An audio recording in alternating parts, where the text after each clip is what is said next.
Hey guys, welcome back to the BuzWeaver channel. And in our top stories today from Axios, I'm going to have to do some word changing here.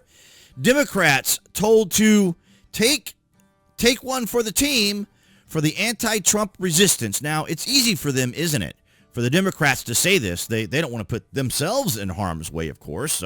But you activists out there that keep screaming about you want us to stop Trump, well, maybe you need to step up your game. And this is all a distraction. This is all the carrot on the stick, right? To keep the base from going after them, because the base is still going after them. But what they don't understand is that the establishment uniparty is no longer in control, meaning that the Democrats who hijacked our institutions, hijacked our justice system, as well as our culture, well, they don't have that ability anymore. So they're actually putting their constituents in harm's way. And it's interesting because they do all this to keep the constituents from turning on them, but apparently the constituents don't realize that the Democrats are trying to put them in harm's way.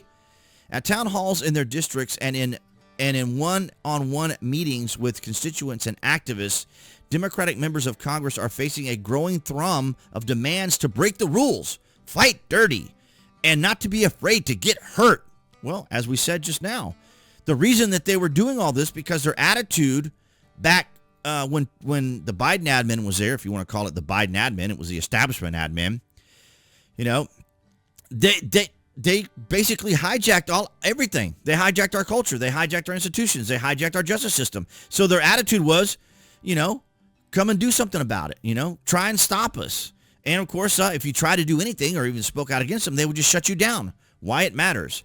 House Democrats told Axios they see a growing anger among their base that has, in some cases, morphed into a disregard for American institutions, political traditions, and even the rule of law.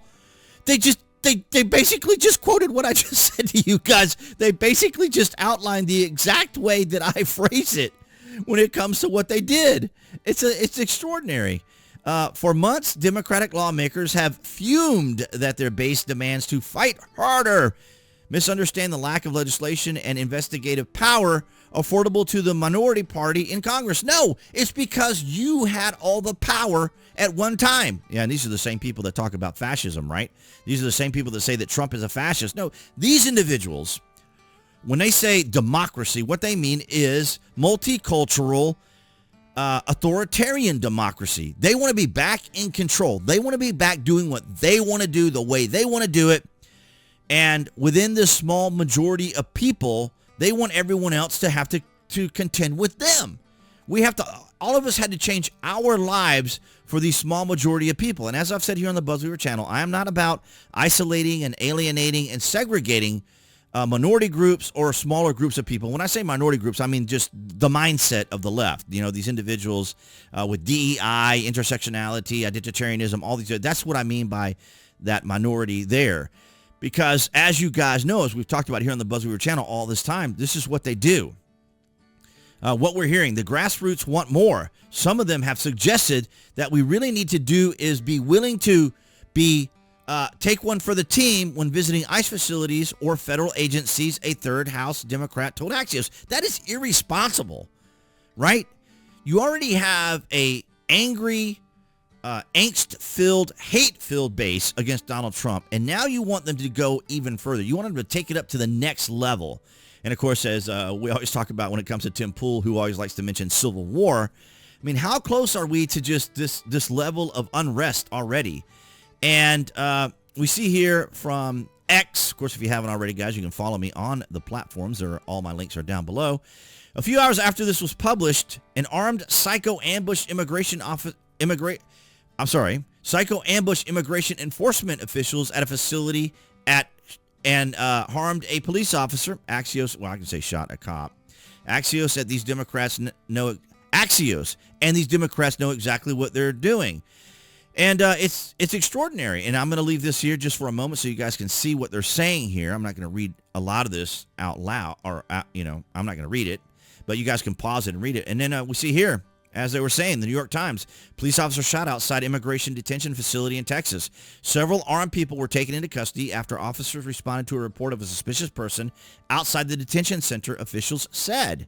A police officer was shot outside an Immigration and Customs Enforcement detention facility in Texas late Friday night, and several armed people were taken into custody, the authorities said. The shooting took place outside the Prairie Land Detention Center in Alvarado, Texas, the Johnson County Sheriff's Office said in a statement. It's absolutely extraordinary, ladies and gentlemen. It is how we have talked about this here on the BuzWeaver channel, and it's all coming to fruition. But it also extends into Mexico, apparently. I saw this on Vince Dow's commentary yesterday. I thought it was very interesting. Just wanted to re-mention it here. Protest against surging mass tourism in Mexico City end in vandalism, harassment of tourists. How about that, ladies and gentlemen? A protest by hundreds against gentrification and mass tourism that began peacefully Friday in Mexico City neighborhoods popular with tourists turned violent when a small number of people began smashing storefronts and harassing foreigners. Mass protesters smashed through the windows and looted high-end businesses in the touristic areas of Condesa and Roma and screamed at tourists in the area. Graffiti on glass, shattered glass being smashed through with rocks. Read, "Get out of Mexico." Protesters held signs reading, "Gringos, stop stealing our home," and demanding local legislation to better regulate tourism levels and strict housing laws. And here's what's amazing, right? Why is it that the left are willing to destroy their own homes, their own cities, their own towns to send a message? It's like the level of self-defeating elements to this is extraordinary. You're destroying your own town to make an argument. It's the stupidest thing I've ever seen. It's like biting off your nose to spite your face, right? It's the dumbest thing. And here they are. Gringos, stop stealing our home. I don't know if anybody's trying to steal anything there. I guess people want to live there or move there.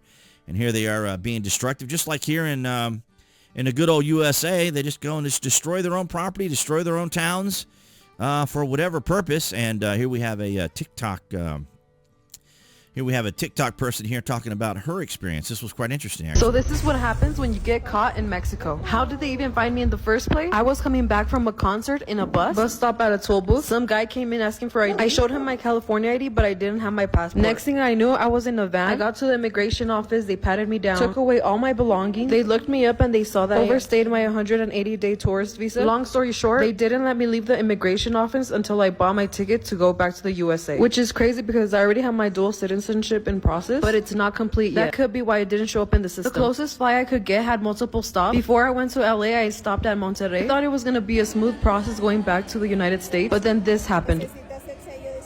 I didn't get my little paper stamp that they give you when you enter the country, so I ended up missing my flight. And anyone that overstays their 180 days, you have to pay a fee of 717 pesos, which is $35. But since I'm being kicked out of the country, I didn't have to pay that fee. They got me another multiple stop flight. So it took me 2 more flights before I got back to the United States.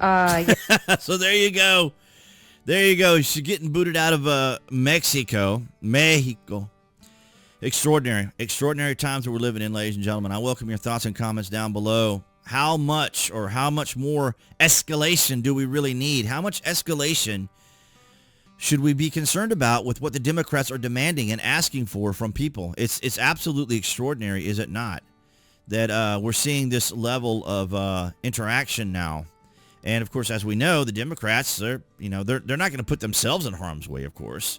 They're going to go out there and do whatever their protests are, but they're going to be as safe as they possibly can. But let me know down in the comment section what your thoughts are on this. How much of it is escalated, or if you live in any of these particular areas, obviously, you can outline whether or not it seems like it's, things are either getting better or getting worse. It's just absurd the way all this is working out. But nonetheless, guys, I want to thank you across New Tech. That's BitChute, Rumble, and Odyssey for your guys' continued support. Of course, below this video, you can find the various particulars down there below. You guys know exactly how that works. And thank you guys here on YouTube for your guys' continued support here in 2025. Been a rather interesting one so far. So appearing there on the screen, that'd be the channel icon. You guys can click on that to subscribe, as well as to select notifications. That way you know when there's content here on the channel. And I'll see all you guys in the next video.